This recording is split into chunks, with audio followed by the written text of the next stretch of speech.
News Bangladesh, সংবাদ দিনের শেষে। জাতীয় সংবাদ। সমাজে নারীকে খাটো করে দেখার যে দৃষ্টিভঙ্গি সেটি পাল্টাতে হবে বলে জানিয়েছেন অন্তর্বর্তী সরকারের প্রধান উপদেষ্টা অধ্যাপক ডক্টর মোহাম্মদ ইউনূস। তিনি বলেছেন, আমাদের সমাজে নারীকে খাটো করে দেখার যে দৃষ্টিভঙ্গি সেটি পাল্টাতে হবে, তা না হলে আমরা জাতি হিসেবে এগোতে পারব না। আজ রাজধানীর ওসমানী স্মৃতি মিলনায়তনে আন্তর্জাতিক নারী দিবস উপলক্ষে আয়োজিত অনুষ্ঠানে প্রধান অতিথির বক্তব্যে তিনি এই কথা বলেন। নিরাপত্তা নিশ্চিত করতে রাজধানীর বিভিন্ন আবাসিক এলাকা, শপিং মল ও মার্কেটগুলোতে অক্সিলারি পুলিশ ফোর্স নিয়োগ দিয়েছে ডিএমপি। এসব এলাকায় নিয়োজিত বেসরকারি নিরাপত্তা কর্মীরা অক্সিলারি পুলিশ ফোর্স হিসেবে কাজ করবেন। তাদের গ্রেফতারের ক্ষমতা থাকবে। ঢাকা মেট্রোপলিটন পুলিশের আইন বলে তাদের নিয়োগ দেওয়া হয়েছে বলে জানিয়েছেন ডিএমপি কমিশনার শেখ মোহাম্মদ সাজ্জাদ আলী। আজ দুপুরে ডিএমপি মিডিয়া সেন্টারে আয়োজিত এক সংবাদ সম্মেলনে এ তথ্য জানান তিনি। অন্তর্বর্তী সরকারের স্থানীয় সরকার, পল্লী উন্নয়ন ও সমবায় উপদেষ্টা আসিফ মাহমুদ সজীব ভূঁইয়া জানিয়েছেন, সম্প্রতি ঘটে যাওয়া ধর্ষণের সম্পৃক্তদের বিচার ও দৃষ্টান্তমূলক শাস্তি নিশ্চিত করা হবে। আজ নারী দিবস উপলক্ষে রাজধানীর আগারগাঁওয়ে আয়োজিত এক আলোচনা সভায় তিনি একথা জানান। উপদেষ্টা আসিফ বলেন, এ ধরনের ঘটনায় সম্পৃক্তদের ছাড় দেবে না অন্তর্বর্তী সরকার।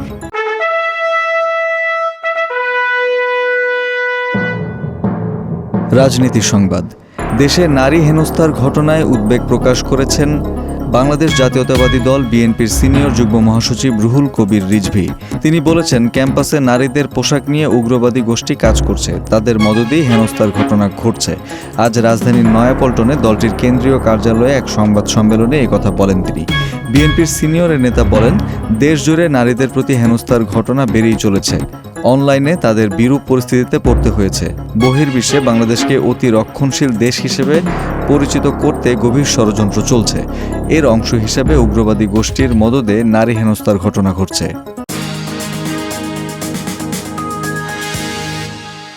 আন্তর্জাতিক সংবাদ।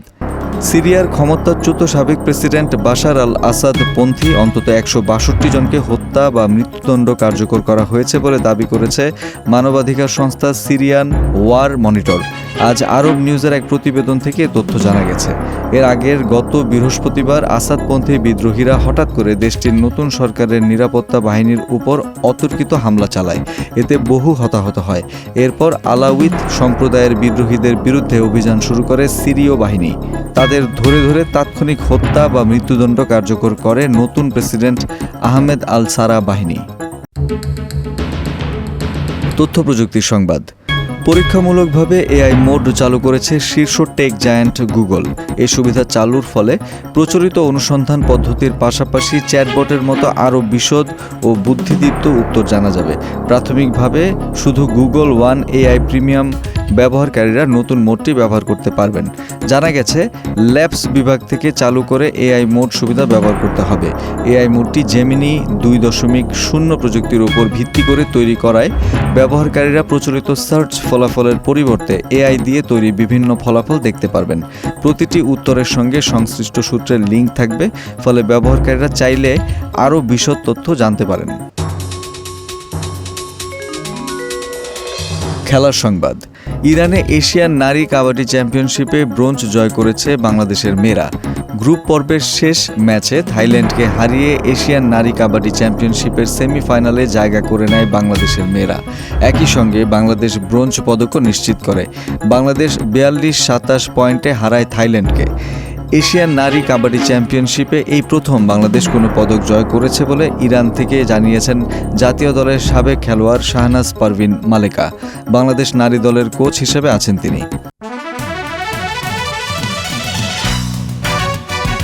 সংস্কৃতি বিনোদন। জাজ মাল্টিমিডিয়া প্রযোজিত জিন 3 সিনেমায় হরর লুকে দেখা মিলবে নুসরাত ফারিয়াকে। এর আগে জিন ও জিন 2 সিনেমা দিয়ে বেশ সাড়া জাগিয়েছেন অভিনেতা সজল। দুটি সিনেমাতেই তার বিপরীতে ছিলেন পূজা চেরি। পূজার পরিবর্তে এবার সজলের বিপরীতে অভিনয় করেছেন নুসরাত ফারিয়া। জিন 3 সিনেমা দিয়ে প্রথমবারের মতো তিনি বড় পর্দায় জুটি বাঁধলেন সজলের সঙ্গে। আসন্ন রোজার ঈদে ছবিটি মুক্তি পাবে। সিনেমাটি পরিচালনা করেছেন কামরুজ্জামান রোমান। সিনেমাটি মুক্তি উপলক্ষে ইতোমধ্যে অন্তর্জালে উন্মুক্ত হয়েছে সিনেমাটির পোস্টার।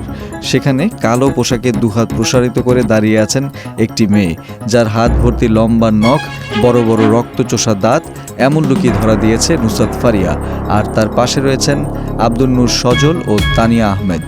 দর্শক, এই ছিল আজকের নিউজ বাংলাদেশ সংবাদ দিনের শেষে আয়োজন। দেশ বিদেশের প্রতিদিনের সবশেষ সংবাদ জানতে চোখ রাখুন www.newsbangladesh.com এ। লাইক শেয়ার দিয়ে সঙ্গে থাকুন নিউজ বাংলাদেশের ফেসবুক পেজ ও ইউটিউব চ্যানেলে। ভালো থাকুন, সুস্থ থাকুন। আল্লাহ হাফেজ।